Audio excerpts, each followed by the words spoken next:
যে খবরে নজর রাখতে হচ্ছে, যাদবপুর কাণ্ডের প্রতিবাদে মিছিলের ডাক। রবিবার মিছিলের ডাক বিজেপির। সকাল 10টা থেকে দুপুর 2টো পর্যন্ত মিছিল।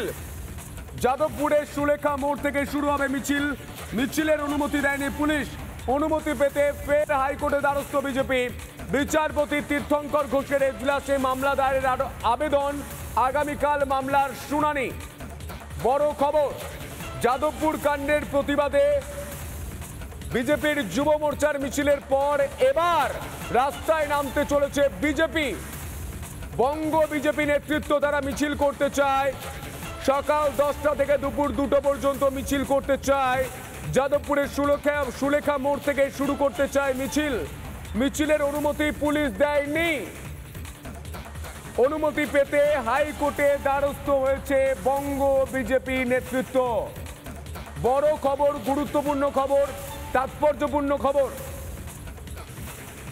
যাদবপুরে আপনারা জানেন যেভাবে বাম সমর্থিত ছাত্র সংগঠন, বাম ছাত্র সংগঠনের সঙ্গে শিক্ষামন্ত্রীর যে ঝামেলা এবং সেখানে যে আহত হয়, সে দেশবিরোধী পোস্ট করেছে তার সোশ্যাল মিডিয়ায়, সব নিয়ে রাজ্য রাজনীতি উত্তপ্ত। সেই প্রেক্ষিতে মিছিল করতে চায় বিজেপি।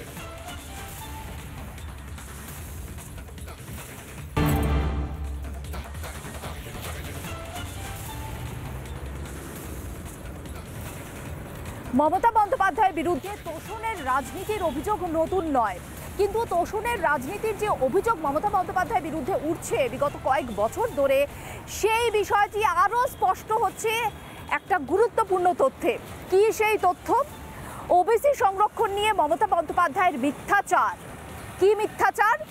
রিপাবলিক বাংলা সেই তথ্য ফাঁস করছে। কিভাবে মিথ্যাচার করছে তৃণমূল কংগ্রেস, যেখানে একটা নির্দিষ্ট গোষ্ঠীকে তোষণ করা হচ্ছে। আর সেই তোষণের মাত্রা এখন এমন পর্যায়ে পৌঁছেছে যে সংরক্ষণের ক্ষেত্রে কতটা একেবারে তোষণকে এগিয়ে নিয়ে যাওয়া হচ্ছে, সেই বিষয়ে তুলে ধরবে রিপাবলিক বাংলা। কিভাবে আপনাদের জানাচ্ছি, দেখুন। যেখানে সংরক্ষণের কথা বলা হচ্ছে এবং সেই সংরক্ষণের ক্ষেত্রে 110 মুসলিম গোষ্ঠীকে ওবিসির তালিকায় আনা হয়েছে।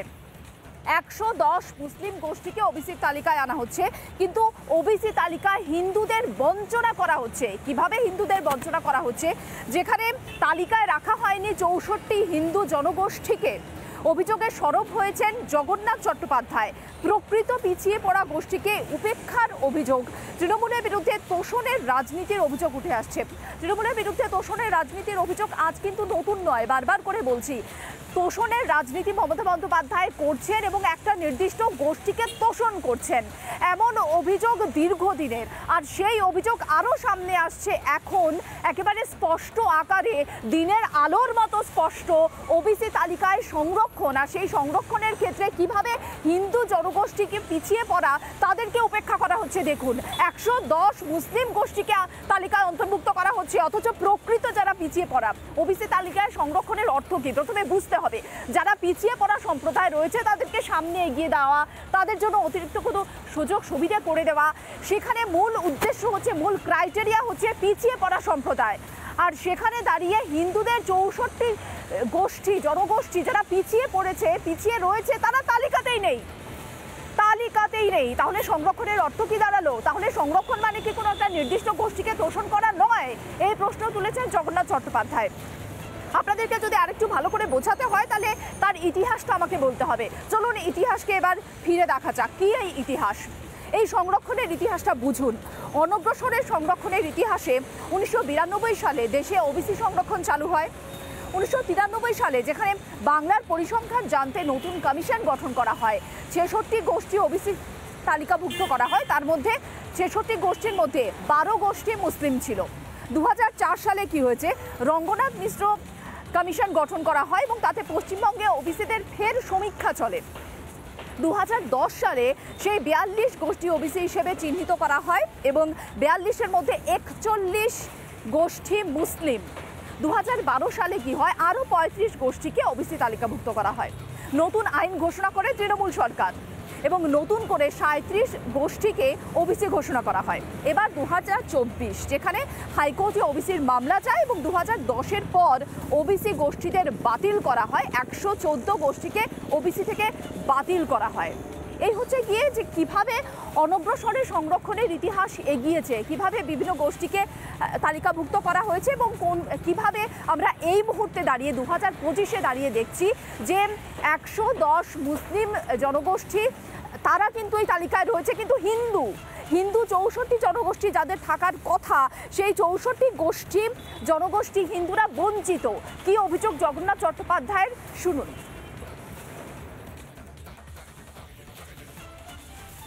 সমাজে যে বিষয়ের উপর সার্ভে হচ্ছে তা জানলে আপনারা অবাক হবেন যে এই যে এগিয়ে বাংলা বলা হয়, সার্ভের পয়েন্টগুলি বলে দিচ্ছে যে পশ্চিমবঙ্গ সরকার কি মনে করে যে 113 রকমের যে সাবকাস্ট মুসলিম সম্প্রদায়কে ভাগ করা হয়েছিল তার মধ্যে প্রায় 98% মুসলিম জনগোষ্ঠীর সবাই এখানে চলে এসেছে। অর্থাৎ পশ্চিমবঙ্গের এন্টার মুসলিম সমাজ, মুসলিম ধর্মাবলম্বীরা সবাই এখন ওবিসি। এবং এই সমীক্ষা শুধু অনৈতিক বিভাজনের রাজনীতি, সাম্প্রদায়িক রাজনীতি, তোষণের রাজনীতিকে পুষ্ট করার জন্য নয়, এই সমীক্ষা সম্পূর্ণভাবে বেআইনি।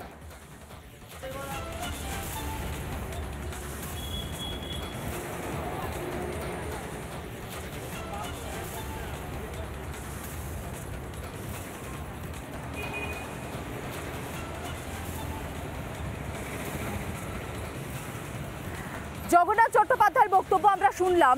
মমতা বন্দ্যোপাধ্যায়ের বিরুদ্ধে যখনই তোষণের রাজনীতির অভিযোগ ওঠে তখনই খুব সুন্দর করে পাশ কাটিয়ে চলে যান তিনি, বারবার আমরা দেখেছি সেটা। একবার দেখাবো মমতা বন্দ্যোপাধ্যায় এই বিষয়ে কি বলেছিলেন। তপশিলীদের সংরক্ষণ তুলে দেবে, ওবিসিদের তুলে দেবে, আদিবাসীদের তুলে দেবে, সংখ্যালঘুদের অস্তিত্ব তুলে দেবে। আমরা যারা হিন্দু আমরাও এর থেকে রেহাই পাবো না। হিন্দু, মুসলমান, শিখ, খ্রিস্টান সবাই চলে যাবে, একমাত্র মোদি থাকবে আর মোদির কয়েকটা গুন্ডা থাকবে, আর দেশে কেউ থাকবে না। ওদের নিজেদের ওবিসি রিজার্ভেশন আছে, আমি করে দিয়েছিলাম 17% রিজার্ভেশনের মধ্যে ওদেরও রিজার্ভেশন আছে, আর 97%। কেন মুসলিমরা আপনাদের কাছে হাত দেবে?